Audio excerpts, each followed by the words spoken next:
Good evening, all, and welcome. Tonight we have the pleasure of being joined by a very special guest. Some of you may have heard of him.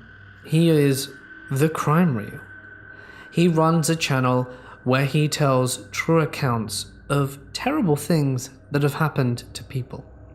I'm sure many of you will be interested in his work. I'm going to leave a link in the description and at the end of the video to his latest video.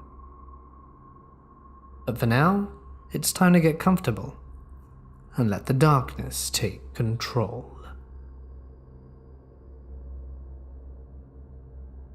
I used to be afraid of cats. There was no incident, no deep-rooted trauma, no anything I could or can name. My mum hated them, never let me around them, and I suppose from there, ignorance spread fear. When a stray feline wandered onto our driveway, I would let out a little squeal of fear and dart into the house, and that would be as close as I got. I used to be afraid of cats, until Holly. Holly and I spent our younger years together from elementary to middle school, 3rd grade to 8th. I slept over at her place every week, and we'd wander downtown from the local market to the nearby park to the city mall, each year going a little farther and growing in our confidence. When we were 11 and 12, I slept over at her house as usual, watching horror movies until the wee hours of the morning and telling jokes we were too young to know. The afternoon came, and I learned Holly's older brother Isaiah had a piano lesson at their church. Already a godless little heathen, I wanted to stay at their house and play Smash on Isaiah's Wii, but Holly convinced me to tag along, saying we could play in their yard, and she could finally introduce me to a cat. I eventually agreed, and into the minivan we piled. Her mum dropped us off and went to run errands. Isaiah strode towards the main building, and Holly and I went trampling through the long grass, a row of houses laid on dilapidated property, on the other side of broken down fences. These houses and these buildings lay beside an empty road. Holly squatted down next to a hole in the fence and started clicking her tongue on the roof of her mouth. I stared at her blankly for a few moments before looking towards the road. No cars, no people, nothing. When I finally looked back, I see her holding a dark grey cat. Even my inexperienced eyes could tell she was older, and based on the unimpressive look on her mushy little face, she was probably accustomed to being picked up by children. Holly explained that this was Bubbles, who constantly wandered over to the field outside the church in search of food, or butterflies or whatever else cats look for. He'd been doing it for years, so being picked up by children was nothing new for him. In short, he was the perfect cat for a girl afraid of cats to try and meet. I let Holly carry him as we wandered around the field, occasionally leaning over to give him a tentative pet. When boredom, as it inevitably does, infected us, we set our sights on the building closest to us. It was technically a church property, and Holly explained that, but they rarely used it. Some classes were held in the upper levels, but usually the bottom floor and entire building were deserted. What were we to do?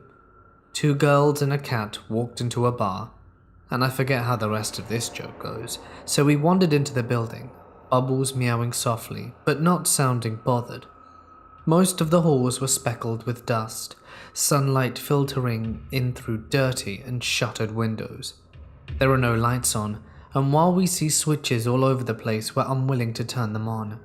Maybe we just like the creepy atmosphere, but trapezing around like this is thrilling.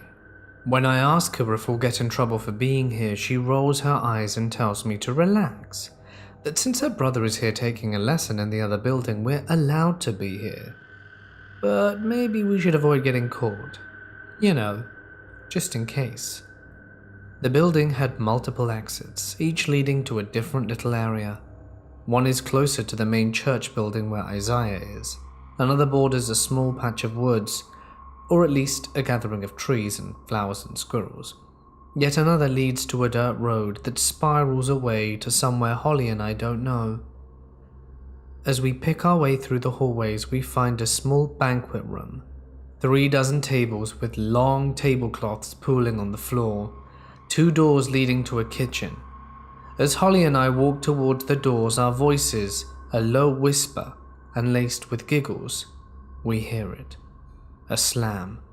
We look at each other, Bubbles grumbling at the sudden sound, inconsistent footsteps echoing down the hallway, stomping and stumbling and sliding along the linoleum floors, slumping into the walls and slurring speech. It's a man, and because I don't speak the language, it's all I can gather. Is this what a drunk person's like? It had to be. I don't know what he's saying, but I can recognize the language, and I look to Holly. I can tell she understands because her face is pale. We hold our breath, praying to the god of this building, but the man is getting closer. Holly grips my arm and drags me towards one of the tables. Immediately understanding what she wants, I crawl under the table, waiting for her to join me before pulling the tablecloth back down. We stayed silent, shaking, listening to the drunken man enter the room. I still can't tell what he's saying, but he certainly sounds agitated. He didn't sound that close to us, but who would want him to get closer? We cover our mouths, tried to stop breathing altogether, and sat there for what felt like hours, but was probably only more than a few minutes. Bubbles purred and meowed lightly every once in a while, but he was quiet and quickly stopped when we showed him some affection. The footsteps finally disappeared down the hallway we'd come from.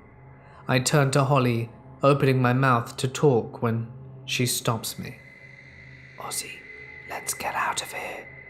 I nod in agreement and squirm out from under the table, the two of us silently making our way down the hall that the man had just stumbled from. We emerged on the dirt road and without a second thought circled around the building back towards the door we'd entered from. Maybe the man was still stumbling through the building, or perhaps he'd already left. But when we entered the field, we were once again alone. Holly never told me what the man was saying, and like stupid children, we didn't tell anyone what happened. We didn't want to get in trouble for trespassing after all. I never found out what he said since Holly didn't want to talk about it, and understandably, I haven't been back to that place since.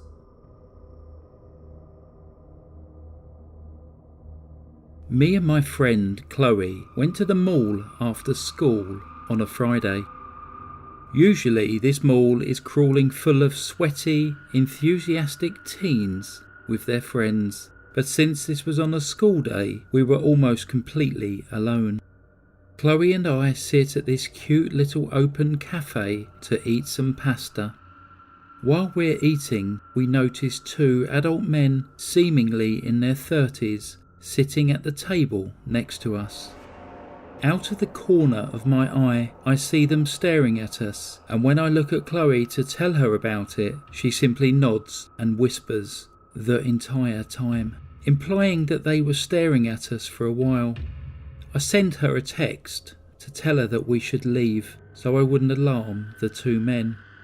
We stood up and slowly walked away. Once we were pretty far away, we looked back, and they were following us. Me, being the dumb teenager that I am, decided it was a good idea to show them the middle finger. They waved back and started running towards us. We freak out and sprint to the nearest store, take a random clothing item with us so we can hide in the changing rooms. Before we slip in there, we look back again and see one of the 2 men enter the store's first entrance and the other enter the second entrance. My friend called her dad and her brother to pick us up, and they came for us after 30 minutes or so. And God, I wish the story ended there. When they came to get us, they offered to drive me home too, but I insisted on taking the bus since it was broad daylight and I didn't think anything else was going to happen.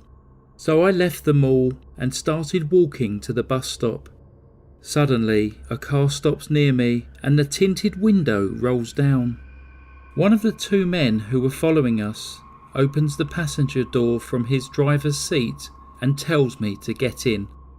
I ran back to the mall immediately, called my friend who was still there, and they brought me home safely. So to the two adult men chasing two teenagers through a mall, let's not meet again. I am a 25-year-old female, and this happened about 2.5 years ago, in the winter of 2017. My girlfriend and I were living in the centre of a popular and busy street in England, in a ground floor flat. The street we lived on was just off a very busy road that had about 1,000 pubs on it, so it was normally quite populated most hours of the day. The flat we lived on was about 7 in an old converted bakery. There was a very large, locked wooden gate with a buzzer, and the flats were all in a courtyard behind the gate. We shared the flat with my mum. Our bedroom windows faced directly onto the street where people would walk past on the pavement. On this given night, it must have been about 2 a.m. My girlfriend and I were laying on my bed watching a film on my laptop.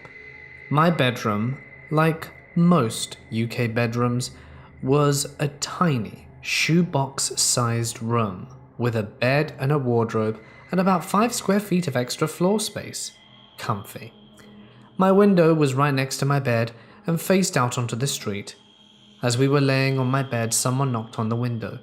That wasn't unusual. I had quite a few friends that lived and worked near my flat, so we didn't think much of it. We continued watching our film and settled down.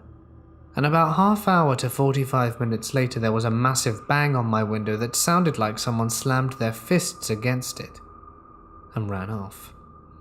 We were a bit startled and decided to go take a look outside, as it was evidently not one of my friends at this point.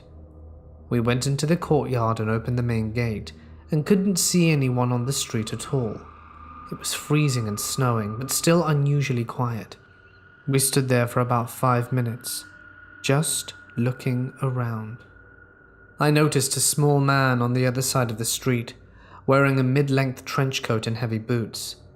But as my eyesight is awful, and I never wear my glasses, I didn't actually see any discerning features.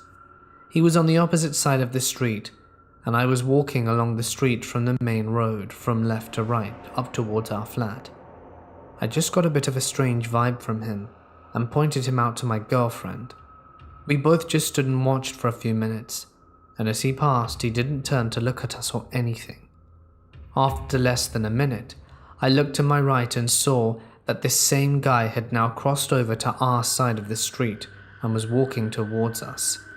My girlfriend and I watched for a minute, and then proceeded to panic and shut ourselves behind the gate. Instead of going back into our flat, we crouched down out of sight, so we could watch through the gap under the gate to see if he passed by. The thing I remember the most vividly is the sound of his boots creaking on the snow, and watching him come to a dead stop directly outside the gate. My girlfriend and I were both now suitably crapping ourselves, and were quietly hurried back inside. Our flat had an open-plan kitchen and living room, with a door that led to the straight hallway. My bedroom was right off at the end of the hallway, and my mum was off to the right. All the lights were off, and I poked my head into the hall, and I had a clear line of sight into my bedroom from there. When I looked, I could see the silhouette of this man pacing up and down slowly outside my bedroom window. My mum had slept soundlessly through all of it, but I decided to go in and wake her up to let her know what was going on. She brushed it off until I told her to look outside, and she saw this man now pacing back and forth outside her window and mine, knowing that at the right angle you could see through my blinds from outside. I pressed myself up against the wall and scooted my way down the hallway back to the living room, then rang the police. My girlfriend and I weren't really sure what to make of the situation, but it felt pretty ominous. The police arrived not 10 minutes later, met me outside and said they found him. He claimed to be homeless looking for a place to stay, but he was very well dressed and clean shaven and had no other possessions with him. The police officer offered forth the fact that it's more likely he was intrigued by the fact that there were two obviously queer young females in bed together and he was having a little snoop, but who knows. The next day I was outside having a cigarette with my girlfriend and I noticed a very prominent, sticky handprint on my window. You know, as if someone had their hand pressed up against it. No, thank you. My girlfriend swears she saw him at the train station a few months later. So Trenchcoat Man, let's never meet again, you absolute creep. This is the creepiest encounter I've had this year. To start, I used to work at a store in the mall. I was usually scheduled the later shifts, which were 5 p.m. to 10 p.m. So my co-workers and I would befriend the people at the food stand right next to our store so we could get free food. One day, while going with another co-worker, I meet a man who worked at the food stand that we will call Ken for the sake of the story. Ken was 35 and I am a high school senior, if that puts it into perspective. Ken quickly took a liking into me, which was not reciprocated, and I tried to cut it off quick. The way the store was set up was if you were at the front of the store, you could be seen through the glass by anyone on the outside. I often saw Ken stare at me through the window, but I just brushed it off. Flash forwards to a few months later. Every time I would go into work, Ken would call to me and try to get me to come over to his stand and say things like wifey or baby girl, and it always creeped me out. I stupidly ignored it because all he did was talk to me. He didn't really touch me or follow me. However, this changed quickly. One day I went to the food stand and Ken was telling his co-workers that I was his girlfriend. I quickly told them that this was not true and I was so young, and he proceeded to tell me that he was going to choke me and hurt me. This really shook me, especially since I'm pretty small compared to him. I immediately took it to my manager, who was extremely nice about it, and contacted the mall security about it. It turns out he was harassing multiple girls in my workplace. They said they would investigate, and I was sure he would lose his job. I go in one day for work. The employee parking lot is a slight distance away from the store, but I see Ken and he sees me, so I turn around and he starts to follow me around the mall. I FaceTime my friend, who already knows about the situation, so just in case something happens, I know she will tell.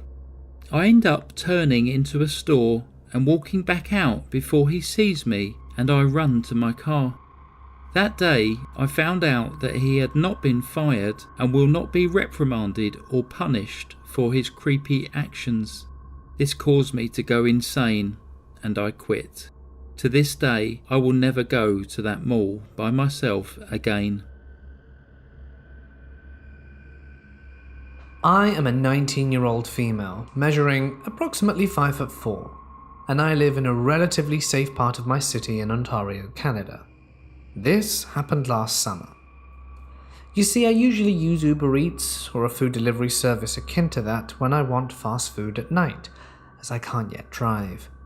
It was summer, and I live about a 25-minute to 30-minute walk away from our downtown area, where there's the Wendy's and McDonald's, etc. It was still pretty light outside, and was going to be so for a while, so I figured I'd just walk to get some food and save some money and get exercise. My boyfriend, who lives half-hour away from me and is quite overprotective of me, especially since I've had a bunch of creepy encounters before, was against my little outing, but I assured him it was light out, and I would be messaging him the whole way. I'm about 20 minutes into my walk, in a pretty open area with a field that leads into downtown, next to a usually busy road, but it was kind of empty and slow at the time. The long stretch of sidewalk I'm walking on has a chunk of apartments on the other side of the street that loops around from the top to the bottom of the stretch of sidewalk. I'm getting to the beginning of this long stretch before downtown when I hear something behind me and turn to see a guy, kind of sketchy looking, trailing behind me on a bike, riding on the road next to the sidewalk I'm on. He smiles and says hi, so I smiled but said nothing and kept walking. I had one headphone in, but turned my music off once I noticed something else was near. After that little exchange, and an awkward few seconds of him still being behind me, he speeds up and bypasses me and goes down the road that leads only to my right. I've been texting my boyfriend this whole time, so I tell him about this strange little exchange, and he immediately tried to make some jokes that make me feel less weirded out, as I'm easily put on edge by people I don't know, especially males, as I've had a number of bad experiences and I'm quite small in stature. After texting and walking some more, I dropped the topic and heard a noise behind me, and it's the same dude. But this time, he starts riding slowly beside me as I walk. This is all purposeful. And from this point on, everything that happens I'm relaying to my boyfriend. The guy says hello again and asks why I'm out so late, as by this point the sun is setting. Now my guard is immediately up.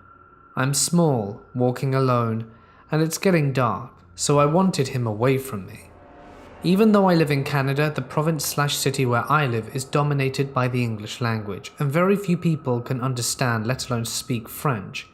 But lucky for me, my mum forced me into French immersion from kindergarten, and I've kept up with it all through school, so I can speak both English and French pretty well. I decided to just say a few words in French to make it seem like it was my only language. I've done this a few times when I needed to get a stranger off my back, but this time it backfired. After realizing I apparently didn't understand what he was saying, he rode off. But very soon after, I heard him behind me again. I figured he looped around the apartment again and got behind me quickly, so I turned to look at him to let him know I knew he was there. This is where my plan backfired. He rides up beside me again, saying something along the lines of, "So do you understand me?" And I just kept speaking a few words in French here and there, hoping he would get the message and just leave. I start to just stare straight ahead and move away from the road some more. This disgusting excuse of a person starts to tell me a lot of terrible and abhorrent and mainly gross sexual things he would love to do with me while riding alongside me. I'm kind of frozen, just walking there, texting my boyfriend everything that's going on and beg for him to call me. As soon as my phone rings, I pick it up and try and sound as normal and calm as possible, while my boyfriend is freaking out. After being on the phone a little while, I stop and turn around. I was holding in many tears and voice cracks until I knew the guy was gone. He didn't turn around to follow me more, he just rode off after, and I turned around and walked the other way. I waited, I was sure I was out of his sights before I booked it while sobbing on the phone to my boyfriend, who was also shaken up. I'm feeling helpless, as he was so far away. Eventually I calmed down, but it did shake me quite badly, and after an hour or so of calming me down and asking if I wanted him to come by, as it was a long drive and he had to work the next day. But I told my boyfriend not to, but that I appreciated the offer. He felt awful and ordered me the food so that I would feel a little better. Anyway, creepy douche who felt the need to make me scared and uncomfortable on your walk just because I was craving some fries and a shake, I hope you fall off your bike. But one thing I simply must try and get you to understand is just how creepy it is to be so vulnerable in such a situation, with no one to turn to, nowhere to go, and darkness enveloping you. It is incredibly uncomfortable, and I hope he never does it to anyone. When I was around 5, sometime during the holidays, a man yanked me by the collar at the back of my shirt to choke me and then shoved me, all while out of the sight of my parents, at a very large and packed indoor playground in the mall. There was a little girl who had a very expensive doll I really coveted. She was proper obnoxious, and the only reason I even played with her was because I got to hold the doll baby.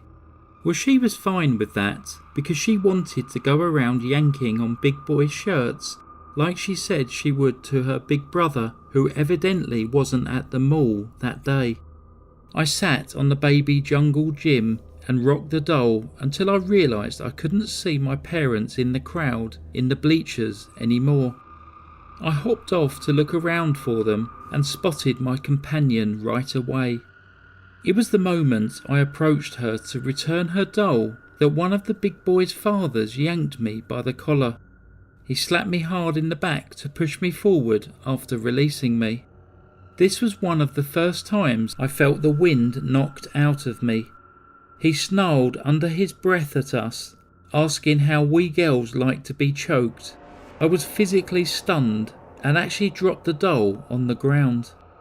If he was watching so hard, then why did he attack me and not the girl who was trying to swing on kids? I felt targeted because I did not play her game. I was rocking and feeding the doll. The look of rage in his face I will never be able to forget.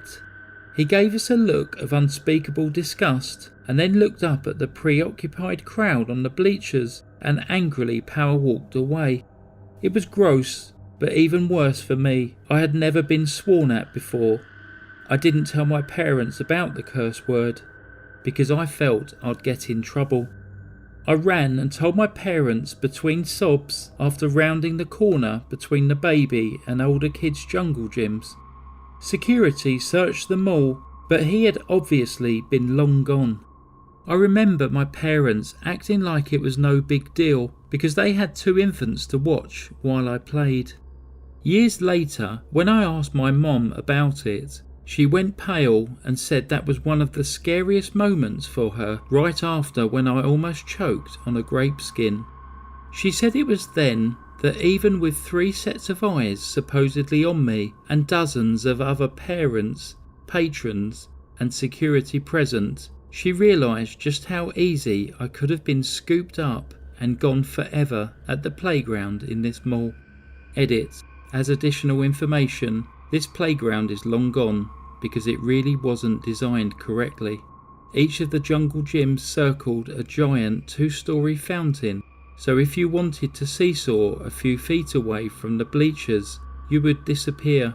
The fountain was really bizarre.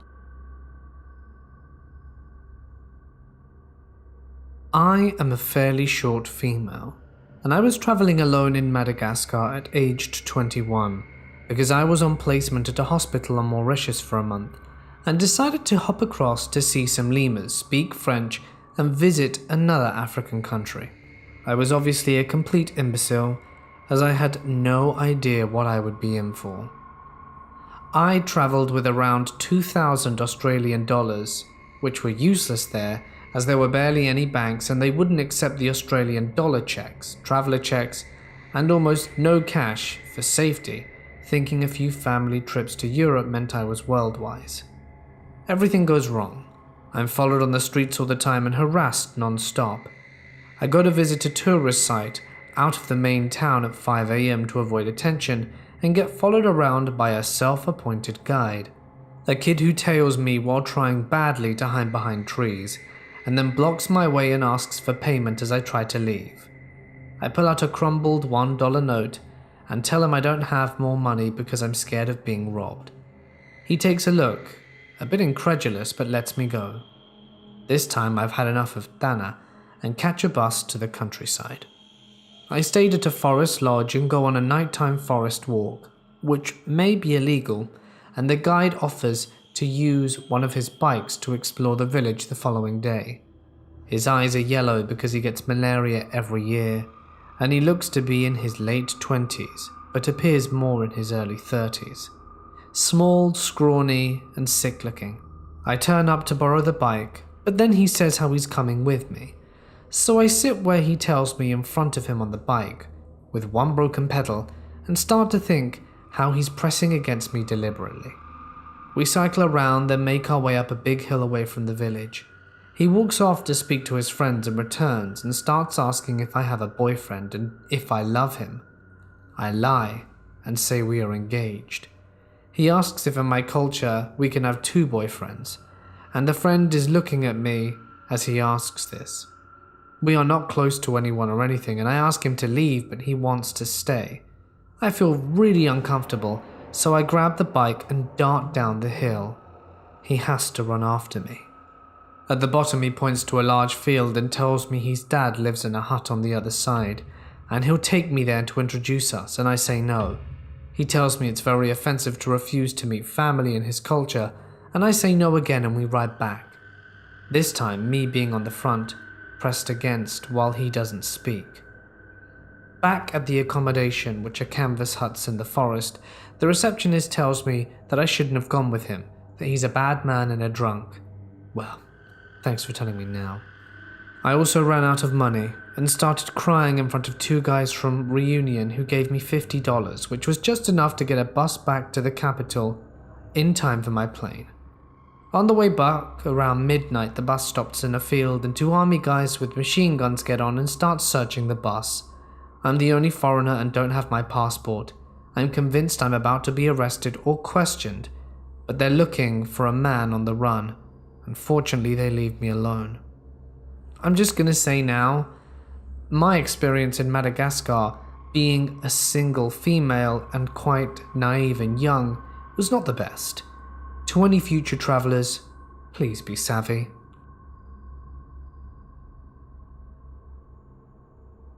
I was walking with my dad in a mall. I was 19 at the time.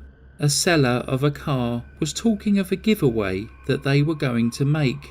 I signed up, but my dad was extremely rude, as always, because in his words the guy wasn't a good salesman. I told him, "Dad, stop," and gave the papers back to the guy. So we were leaving and the seller came running, telling me I forgot to write my number in the application. I did it. I need to point out that back then I was nice and polite with strangers. I'm not anymore. So I get home and an unknown number texted me. The conversation kind of went like this. "Hi, beautiful. Sorry, I don't have you in my contacts list. Who is this?" "It's me, the seller from the mall." Why is this guy texting me? I hate guys calling me beautiful to flirt on me, but this was beyond the limits. He goes on saying, "Your dad was a bit grumpy, but you seem so nice and beautiful. Actually, you didn't have to write your cell phone number in the application, but I really wanted to talk to you again." I froze. What the heck? So unprofessional from this guy. I don't know if the guy thought I was going to see that as romantic, but I just thought it was creepy as. I was dumbstruck at the time, so the guy kept pushing a conversation and I answered back with short sentences until he stopped texting me and I blocked his number. I realise now I should have complained in the place. This wasn't scary, but I was pretty upset about it.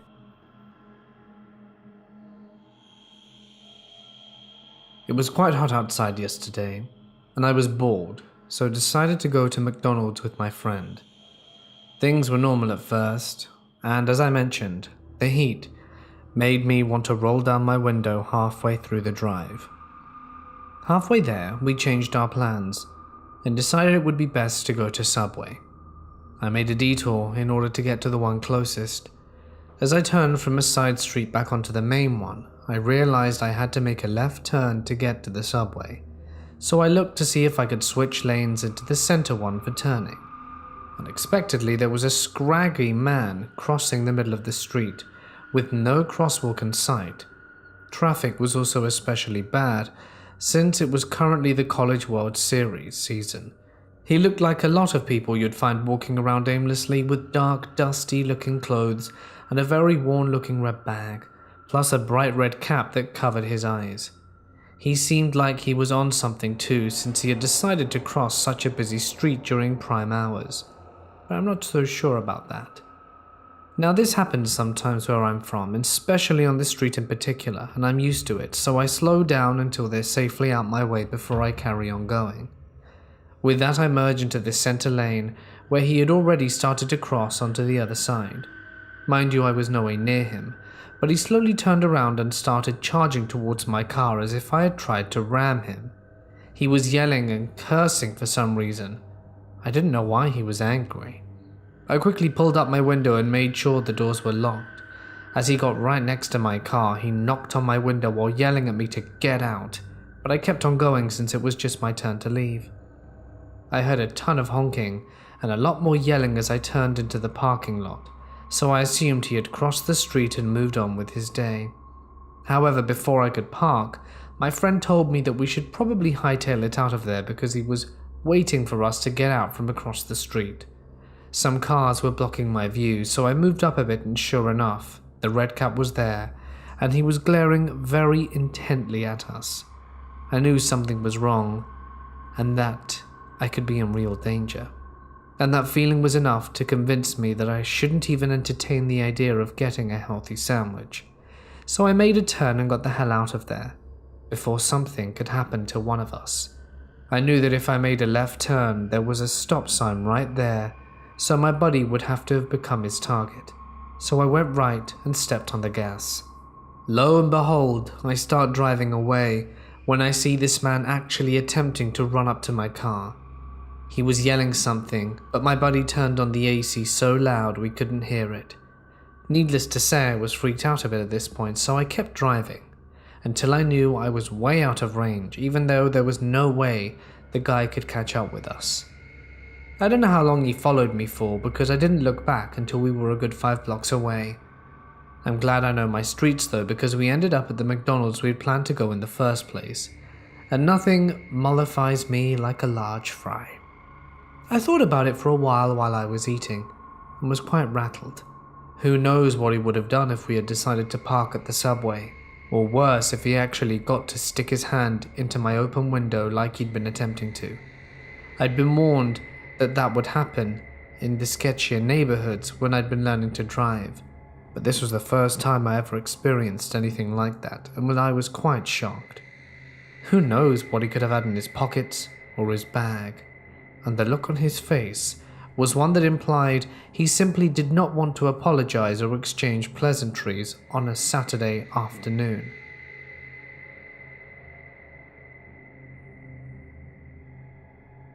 So for starters, I'm a white girl who lives in the middle of nowhere in Japan, so I stand out quite a lot. About 2 weeks ago, I decided to go watch a movie and get some shopping done because it's very cold where I live and I only had summer clothing. Since the closest theatre and mall is an hour away, I wanted to make the most of my trip and ended up seeing The Joker at around 9 PM after I had done some shopping. Everything up until the movie was fine and I had no problems. However, when I went to see the movie, I took notice of this one guy who sat directly behind me. I thought, whatever, because he probably just brought the seat behind me because he liked being in the back in the theatre. Also, after movies in Japan, it's very common for everyone to stay seated until the end of the credits. But because it was late and I had to drive back home, I didn't want to wait and got up from my seat. As soon as I got up, the dude behind me got up too. We made weird eye contact and he just seemed a bit off, but I also didn't think too much of it because it was late.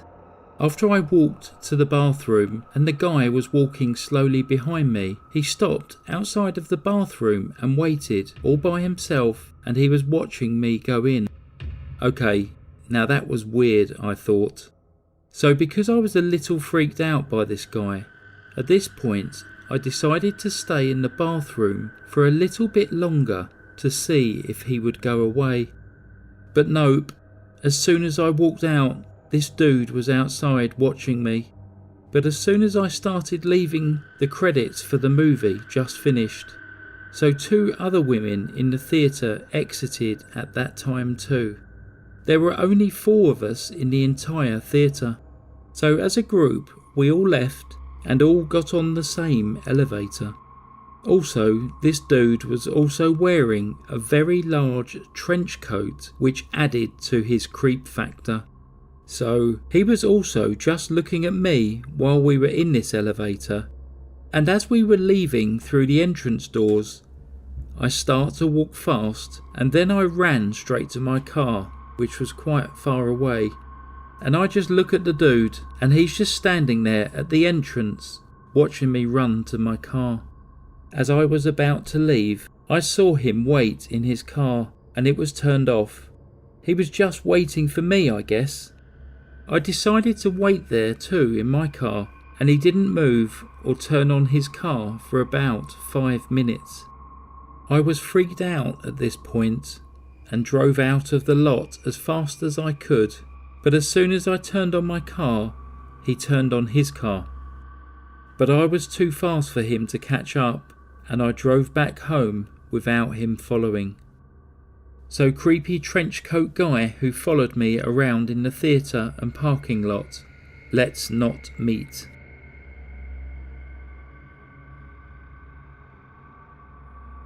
When I was 12, my mum and I went to the ER. She didn't feel well and asked me to fetch the paperwork from her car.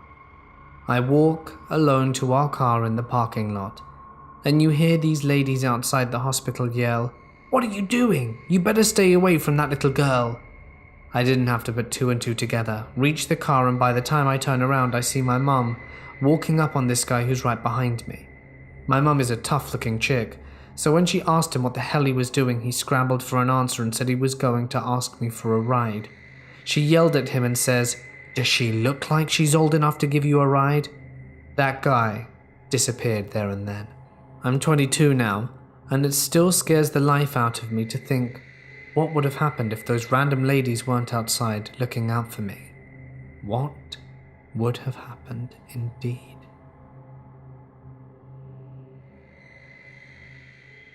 Just a very quick thank you to Mort for letting me read a few stories today.